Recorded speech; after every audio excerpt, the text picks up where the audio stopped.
सुप्रभात बच्चों। आज हम आपकी पाठ्य पुस्तक हिंदी के पाठ 4 का अध्ययन करेंगे जिसका शीर्षक है संज्ञा। तो चलिए पाठ को पढ़ते हैं और जानते हैं संज्ञा के बारे में। संज्ञा क्या होती है, किस प्रकार से हम भाषा के अंतर्गत संज्ञा शब्दों का प्रयोग करते हैं, सभी बातें जानेंगे पाठ को विस्तार पूर्वक पढ़कर। पाठ 4 संज्ञा। नीचे दिए गए चित्रों को देखो। तो नीचे एक चित्र बना हुआ है, ये मेले का चित्र है। तो देखते हैं इस चित्र को और देखते हैं इस चित्र में क्या क्या चीजें दिखाई गई हैं। तो क्या है, मेले का चित्र है, मेला, सर्कस है, आइसक्रीम है, कपड़े हैं, मिठाई, टोपी, कुर्ता, फोटो, बाजा, गुब्बारे, झूले, दुकान, ये सारी चीजें इसमें हमें दिखाई दे रही हैं। तो इन सब के क्या हैं, ये सारी चीजें जो दिखाई दे रही हैं, ये तो हमने कुछ नाम लिए हैं। क्या क्या नाम लिए हैं? मेला, सर्कस, आइसक्रीम, कपड़े, मिठाई, टोपी, कुर्ता, फोटो, बाजा, गुब्बारे, झूले, दुकानें। तो ये सब नाम है। आदि नाम होने के कारण ये सभी वस्तुएं संज्ञा कहलाती हैं। संज्ञा का अर्थ भी नाम ही है। तो हमने बहुत सारी चीजें देखी, उनके नाम बोले। तो संज्ञा क्या होता है, व्याकरण में जो संज्ञा होती है वो नामों को कहते हैं। जितने भी नाम हैं, जो हमारे आसपास जितनी भी वस्तुएं चीजें दिखाई देती है और उनके जो नाम है व्याकरण में भाषा के अंतर्गत, उन सभी को संज्ञा कहा जाता है। तो जो संज्ञा की बच्चों परिभाषा होगी, किसी प्राणी, वस्तु, स्थान, अवस्था या भाव के नाम को संज्ञा कहते हैं। किसी प्राणी का नाम है, वस्तु का नाम है, स्थान का नाम है, अवस्था का नाम है या फिर भाव का नाम है, सभी चीजें क्या हैं, सभी संज्ञा हैं। अब है नीचे दिए गए चित्रों को देखो। तो नीचे दिए गए जो चित्र हैं वो व्यक्तियों के नाम हैं। तो मदर टेरेसा, लक्ष्मीबाई, पुरुष, ये किसी ना किसी व्यक्ति के नाम है। तो ये क्या है, ये सब संज्ञा हैं। ऐसे ही प्राणियों के नाम भी संज्ञा में आते हैं, जैसे चिड़िया, गाय और स्त्री, ये प्राणियों के नाम है और संज्ञा है। अब आते हैं वस्तुओं के नामों को भी संज्ञा कहा जाता है, जैसे रेलगाड़ी, गेंद, केला, ये वस्तुओं के नाम है और ये भी संज्ञा है। स्थान या फिर इमारतों के नाम, जो भी स्थान है, जैसे इमारतों के नाम है, जैसे मंदिर एक इमारत है, मस्जिद और विद्यालय। तो इमारतों के नाम या स्थानों के नाम जैसे दिल्ली, आगरा, मेरठ आदि, ये सब भी संज्ञा में ही आते हैं। अवस्था के नाम, हमारे जीवन में बहुत सारी अवस्थाएं आती हैं, जैसे जवानी, बुढ़ापा, बचपन, ये सब भी क्या है, ये सब भी संज्ञा ही होती हैं। जैसे जवानी, लंबाई, ऊंचाई, ये सब भी संज्ञा हैं। हमारे जो मन में भाव उठते हैं उनके नाम भी संज्ञा में ही आते हैं, जैसे प्रसन्नता, निराशा, दुख। हमारे मन में बहुत सारे भाव उठते हैं, जैसे गुस्सा हो गया, हम कई बार खुश हो जाते हैं, कई बार निराश हो जाते हैं। तो ये सब चीजें भी किसमें आती है, संज्ञा में ही आती हैं। अब आते हैं इसी आधार पर जो संज्ञा के भेद होते हैं। संज्ञा कितने प्रकार की होती है, हमने बहुत सारे भी नाम पढ़े, उसी आधार पर इसके भेद किए गए हैं। संज्ञा के 3 भेद या प्रकार होते हैं। पहली होती है व्यक्तिवाचक संज्ञा, दूसरी हमारी जातिवाचक संज्ञा और तीसरी है हमारी भाववाचक संज्ञा। ये 3 प्रकार की संज्ञा होती हैं। तो सबसे पहले पढ़ेंगे व्यक्तिवाचक संज्ञा के बारे में कि व्यक्तिवाचक संज्ञा क्या होती है। जिन शब्दों से हमें किसी विशेष व्यक्ति, वस्तु, स्थान आदि के नाम का बोध होता है उसे व्यक्तिवाचक संज्ञा कहते हैं। ऐसे संज्ञा शब्दों को व्यक्तिवाचक संज्ञा में रखा जाता है जो कि हमें किसी विशेष व्यक्ति के नाम, किसी विशेष वस्तु के नाम या फिर विशेष स्थान के नाम के बारे में बताती है। जैसे उदाहरण है महात्मा गांधी, चंद्रशेखर आजाद, अब्दुल कलाम। तो ये विशेष व्यक्तियों के नाम है, इसलिए ये व्यक्तिवाचक संज्ञा हैं। अब आते हैं विशेष वस्तुओं के नाम, जैसे ताजमहल, राष्ट्रपति भवन और लाल किला, ये भी व्यक्तिवाचक संज्ञाएं हैं। और विशेष स्थानों के नाम, यहाँ पर भारत माता लिखा है, भारत माता नहीं होगा, भारत आ जाएगा, खाली माता नहीं आएगा। गंगोत्री, दिल्ली, ये सभी क्या हैं, ये सभी स्थानों के नाम हैं। तो ये सब भी क्या है, व्यक्तिवाचक संज्ञा में आएंगे। इस हिसाब से बच्चों हमने अभी जो चीजें पढ़ी हैं उस हिसाब से जो व्यक्तिवाचक संज्ञा की परिभाषा है वो होगी, जिस शब्द से किसी विशेष व्यक्ति, स्थान, प्राणी या वस्तु का बोध हो उसे व्यक्तिवाचक संज्ञा कहते हैं। उदाहरण हमने अभी ऊपर पढ़े हैं। अब आता है जातिवाचक संज्ञा। जातिवाचक संज्ञा, जिस शब्द से उसकी संपूर्ण जाति का बोध हो उसे जातिवाचक संज्ञा कहते हैं। यानी कि ऐसे शब्द जो किसी भी चीज की, चाहे वो व्यक्ति हो, चाहे वो वस्तु हो, स्थान हो, पूरी जाति का बोध करा रहे हैं, संपूर्ण जाति के बारे में बता रहे हैं, तो वो जातिवाचक संज्ञा होंगे। जैसे चिड़िया, चिड़िया एक नहीं होती, ये पूरी जाति के बारे में बोध करा रही है। गायें भी पूरी जाति का बोध कराती है। पशु सारे जानवरों के बारे में हो गया। मोर अपनी संपूर्ण जाति का बोध करा रहा है, मोर शब्द।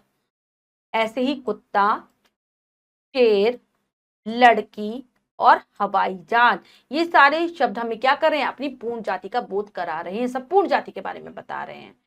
ये सभी अपनी अपनी जातियों की पहचान करा रहे हैं, अतः ये सभी जातिवाचक संज्ञाएं हैं। तो जो परिभाषा होगी बच्चों, वो होगी जातिवाचक संज्ञा की।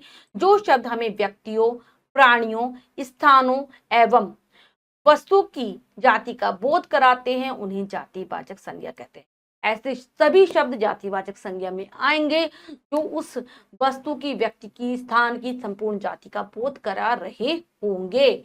तो जातिवाचक संज्ञा में कुछ विशेषताएं भी होती हैं, वो क्या हैं? इससे किसी एक शब्द से उसकी संपूर्ण जाति का बोध होता है। तो जो शब्द पूरी जाति का बोध कराएगा वही जातिवाचक संज्ञा में आएगा।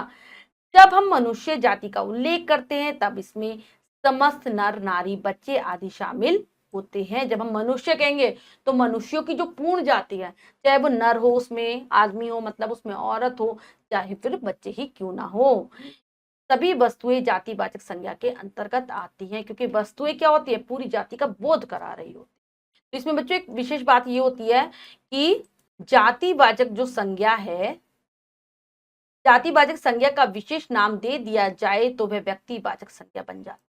एक बात हमें ध्यान रखनी होती है कि जो जातिवाचक संज्ञा वाले जो शब्द हैं, अगर हम उसमें किसी एक को नाम दे दें तो वो क्या हो जाएगी, व्यक्तिवाचक संज्ञा बन सकती है। यानी कि जातिवाचक संज्ञा व्यक्तिवाचक संज्ञा में भी परिवर्तित हो सकती है। उदाहरण जैसे लड़की जातिवाचक संज्ञा है, और अगर हम इस लड़की को एक नाम दे दें जैसे राधा, तो ये बन जाएगी व्यक्तिवाचक संज्ञा।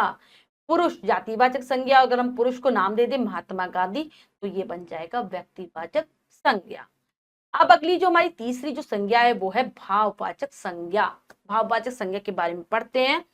जिस शब्द से किसी प्राणी या वस्तु के भाव आदि दशा या स्थिति का बोध हो उसे भाववाचक संज्ञा कहते हैं। तो बच्चों ऐसे शब्दों को भाववाचक संज्ञा में रखा जाता है जो हमारे मन के भावों को या फिर किसी वस्तु की दशा स्थिति के बारे में बोध कराती है, हमारी जो अवस्थाएं होती है उनका बोध कराते हैं जो शब्द, वो भाववाचक संज्ञा में आएंगे।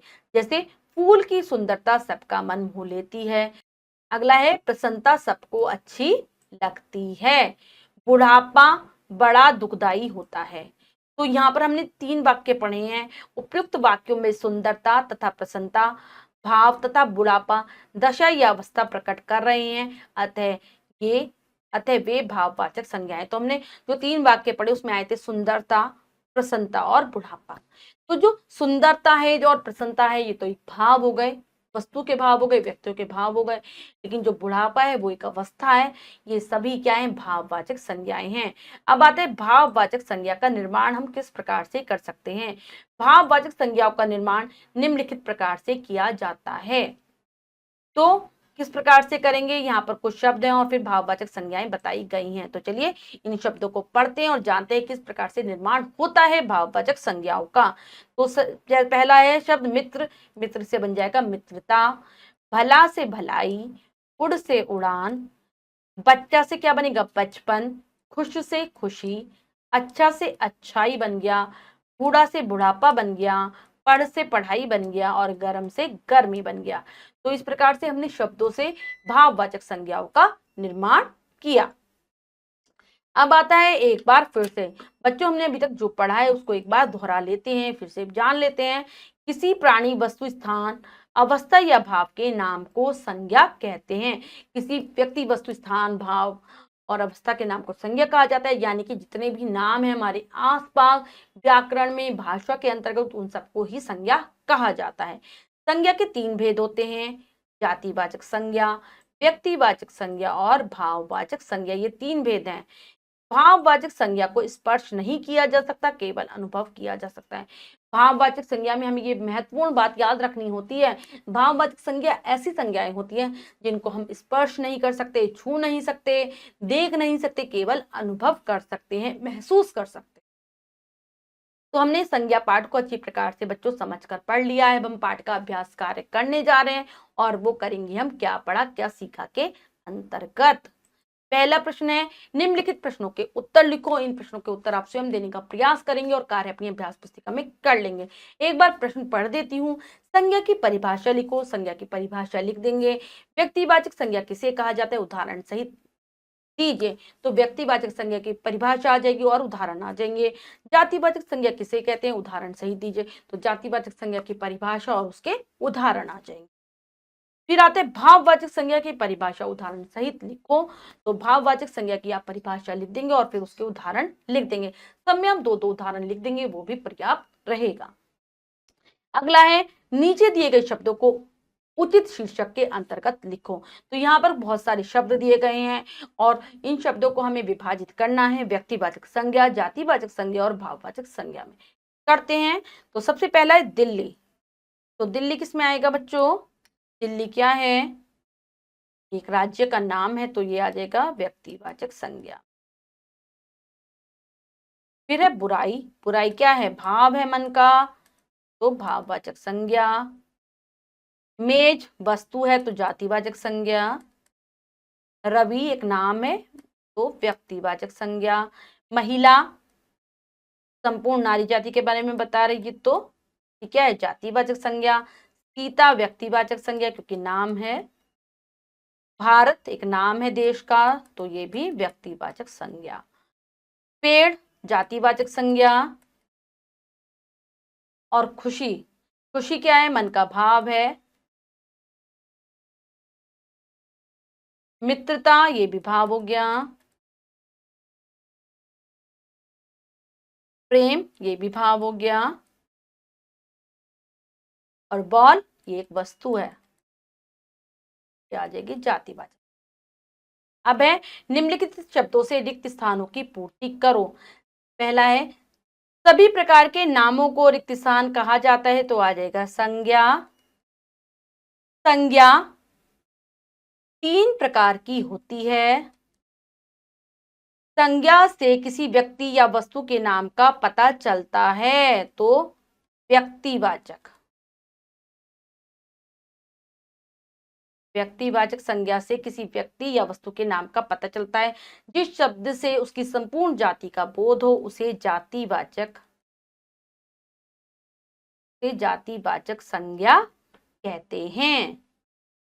यहाँ पर संज्ञा भी लगा देंगे, से जातिवाचक संज्ञा कहते हैं।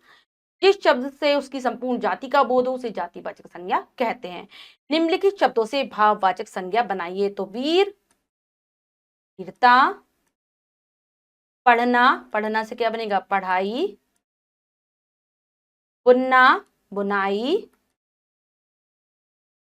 अच्छा अच्छाई। गरीब से बन जाएगा गरीबी। और भला से बन जाएगा क्या, भलाई। भला से भलाई। अब संज्ञा शब्दों के नीचे रेखा खींचो। जो जो संज्ञा शब्द है उनके नीचे हमें एक लाइन खींचनी है, रेखा खींचनी है। तो पहला है, मेरा नाम गीता है, तो गीता। मुझे पुस्तक पढ़ना पसंद है, पुस्तक। रवि खेल रहा है, रवि। और नौकर सो गया है, में नौकर। संज्ञा हो गई। तो हमने बच्चों पाठ को अच्छी प्रकार से समझकर पढ़ लिया है, संज्ञा शब्दों के बारे में जान लिया है। बच्चों आज हमने पाठ के माध्यम से जाना संज्ञा के बारे में। ऐसे शब्दों को संज्ञा कहा जाता है जो किसी भी व्यक्ति, वस्तु, स्थान या भाव के नाम को बताते हैं।